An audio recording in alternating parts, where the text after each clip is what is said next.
इसका डिले जरूर रखिएगा। हेलो, डिले कम मत कीजिए। ट्रेवल हाँ बताओ, आप संभाला मत करिए। ओम जयंती मंगला काली कि भद्र काली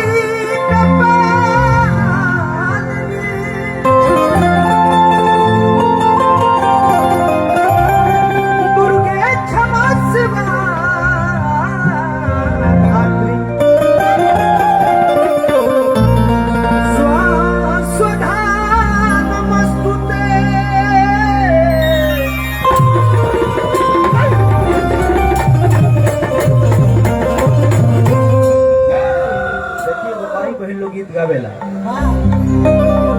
बड़ा प्यार से जितेंद्र भैया माननीय विधायक जी। अरे किटवा ना मडुआ रोपनिया मैया अरे पाँच पेड़ लगा के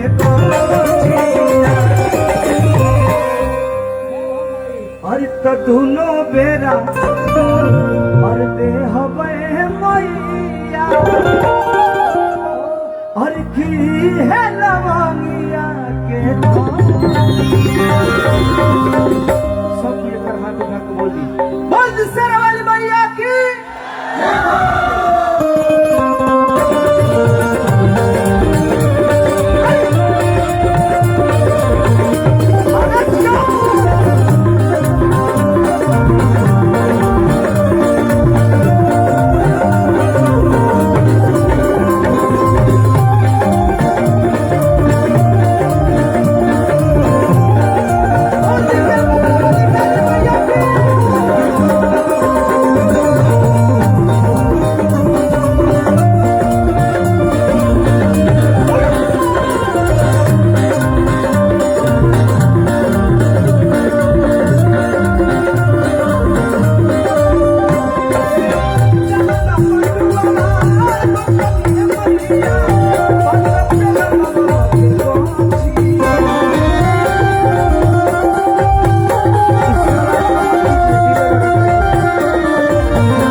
आपके दर्द को, आपके दर्द की दवा हमारे पास ही है हुजूर। भोजपुरी के सुपरस्टार गायक एवं फिल्म अभिनेता प्रमोद प्रेमी यादव जी ने जिस मोहब्बत के साथ सेवा वाली माँ का नाम लिया। जी सर, मैं सुन रहा हूँ। कवि जी गाना लिख लेना, जी मत बोले भैया। जी जी, झन आवाज करना चाहिए। बहुत अच्छा सॉन्ग है, थोड़ा खोल के बजाइए मिजाज।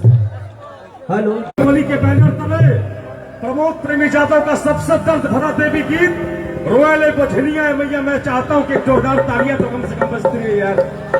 आपका सुपर किंग डाउन बंगाल की धरती पे है, वही सुपर डुपर हिट नगमा जिसमें काजिंदा दर्द झलकता है आज नौजवान साथियों के बीच।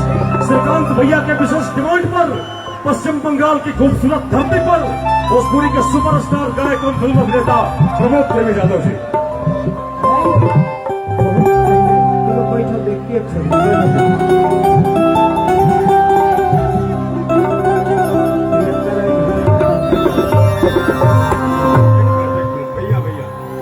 भोजपुरी की दिग्गज अभिनेत्री प्रमोद प्रेमी यादव जी के साथ हजारों एल्बम में काम करने वाली भोजपुरी की दिलकश अदाकारा